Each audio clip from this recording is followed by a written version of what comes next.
Welcome to Uccello Sport Today's Media Luncheon. Our players, quarterback Bart Williams, linebacker Garrett Pune, and head coach Matt Mitchell in the middle.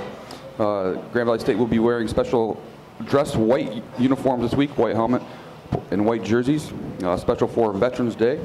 Coach, if you can talk about the Ashland contest, and then we'll move on to the final regular season game of the year, Tiffin.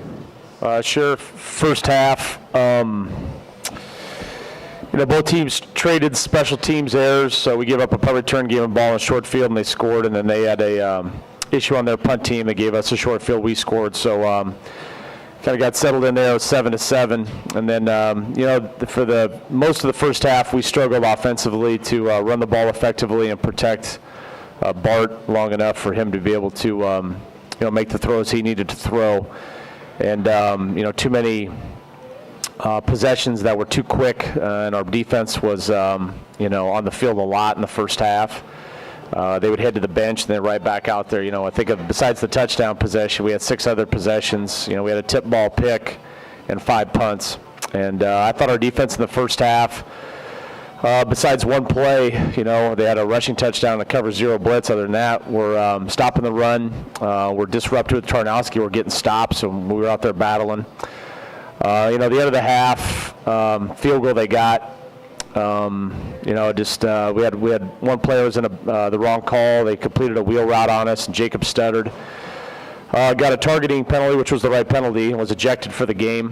You take that, and we had some other injuries that occurred either heading into that game and throughout the game that left our defense with not a lot of depth. In the second half, when we started picking things up offensively, we run the ball better with Bryce. Marty really wasn't available at all because of the injury.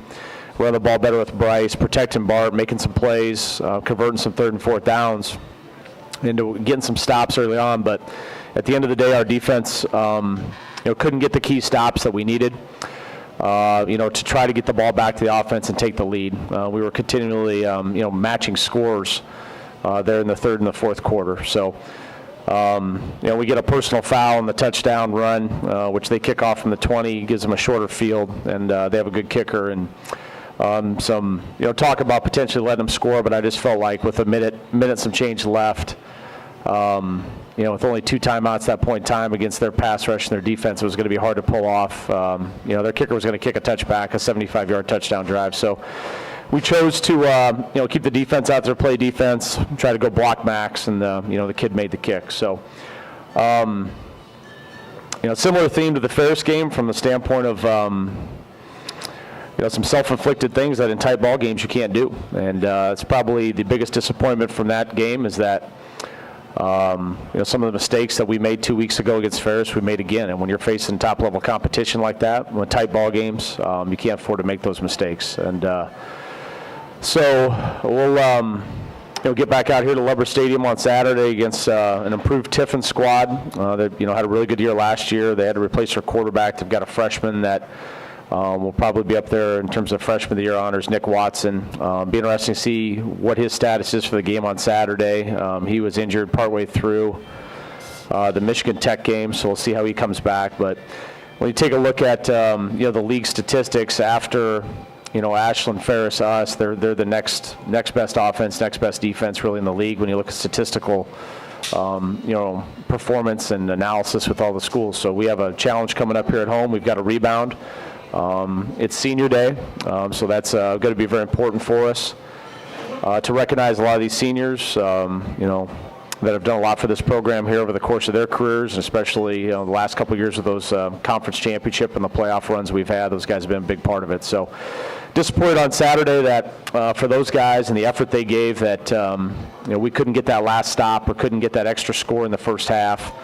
For those guys, and that's been kind of the tale of these 3 losses. We've competed, we've shown a lot of heart, we've shown a lot of toughness, but we've had some critical errors, some self-inflicted critical errors in all 3 games. That when you play good competition like that, you can't walk away on the road with wins. So we'll get back at it this week. Important for these seniors and important for the foundation of this program, our attack and our focus throughout the course of this week, and get out there against Tiffin, and we've got a lot of promotional things going on with the veterans salute and special uniform stuff like that, so it should be a fun atmosphere. And A little chilly, but a good fall day, and encourage everybody to come out and recognize the 2017 senior class. Questions? So even though the team does have 3 losses this year, they're against 3 of the top 4 teams in the region by a combined 8 points, all on the road.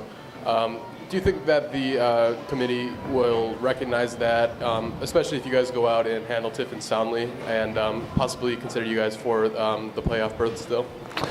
Well, in regards to the playoffs,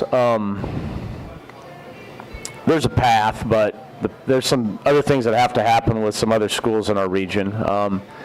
It's not arbitrary by the committee. They don't, just take a look at all the teams and say these are the ones that get in. There's some things they follow: win-loss, strength of schedule. There's a lot of things they follow. So it's not like the committee's going to say, well, here's 8-3 Grand Valley. They should get in over 9-2 so-and-so. That's not necessarily the way things work with that committee. They have strict rules they have to follow in terms of the criteria.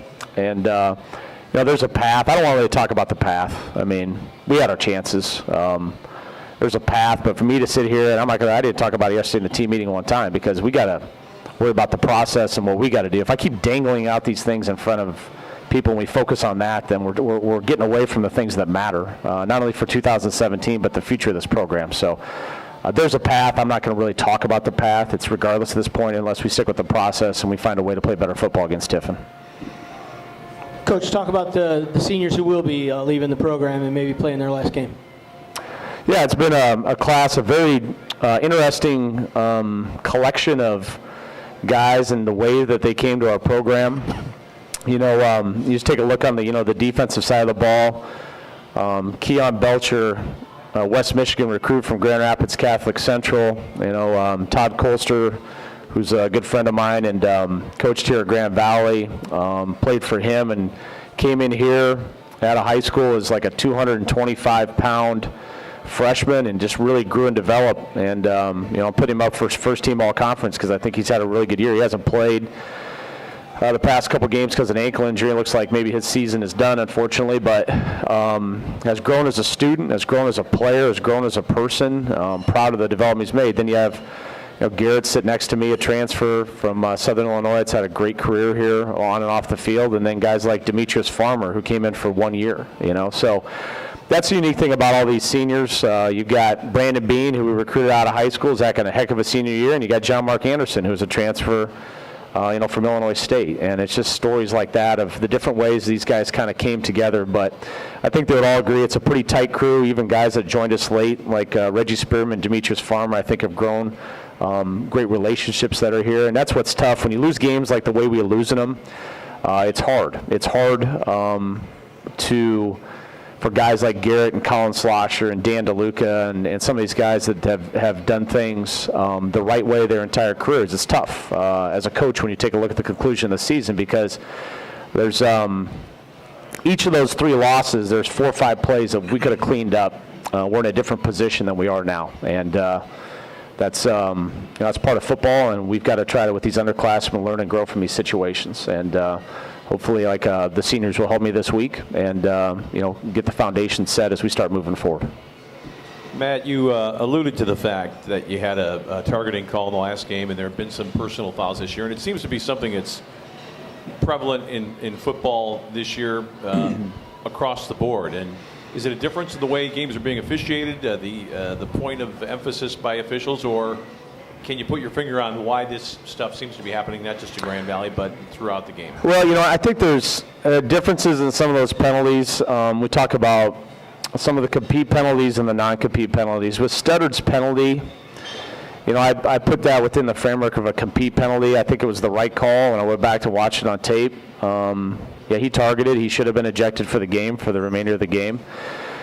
But those situations, Tom, is tough. Those are bang-bang plays, things that there's not a lot of, intent heading into the call or into the play, if that makes sense what I'm saying. We had a personal foul on our sideline on Saturday by a kid, and he's not going to be on our sideline this Saturday. It was dumb. I mean, it was unexcusable personal foul. Wasn't even involved in the game, was on the sideline, and not something our program's about. I called, down to Ashland, apologized for him this morning, because that's not what our program's about. So every one of those fouls that you're talking about that's happened, especially, against these tight games that have been highly competitive games, I think there's been a difference in them. I think some of them, I don't know that the student athlete has had intent.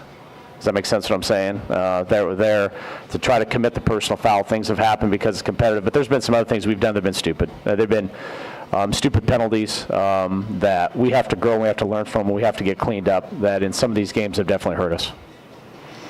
So, Garrett, we talked a little bit about how this could potentially be the last game of the year for some of the seniors, yourself included. Does that change how you might prepare for this game or go out and, just kind of talk about how you might go out there and kind of just take it all in and how you might enjoy it all? Sure. I mean, potentially being the last game, you definitely want to, take it all in and make the most of it. But, as we prepare this week, it doesn't change how we've approached any other game this year. We'll come in tomorrow, and the coaches will have a game plan ready for us. And, as a defense, we'll come in and we'll attack it just like we have all year long. And I guess as a senior, you just want to maybe take it in a little more than you typically would. Sometimes you get lost in the shuffle during the season, just getting lost in the process. But, we'll continue to attack it this week like we have each and every other week this year. And, hope for the best come Saturday. Bart, can you tell us what the seniors mean to you? Well, this senior class is actually all the guys I've gone through are the guys that I came in with. So I got a medical red shirt, so a lot of these guys that are graduating have been my friends the last 5 years. Guys that I was roommates with, guys that I've been around the football program with, grown with, and seen the development of. I mean, I've seen these guys ever since they've came in. So this senior class means a lot to me. Hopefully, things can shake out. We can keep it going, but. Yeah, I don't know. It's just tough to see those guys go. Love sharing the field with them. Guys, this is Veterans Day, and you guys will be wearing special uniforms. Talk a bit about Veterans Day and wearing those uniforms on Saturday.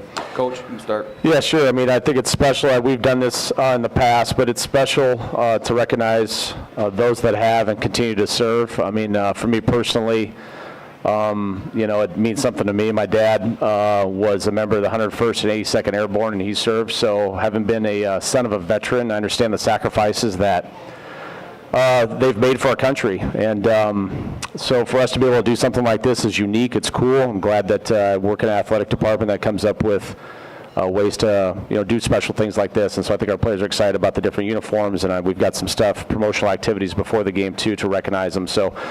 Fun, unique, well-deserved for those to, like I said, have served and to honor them a little bit.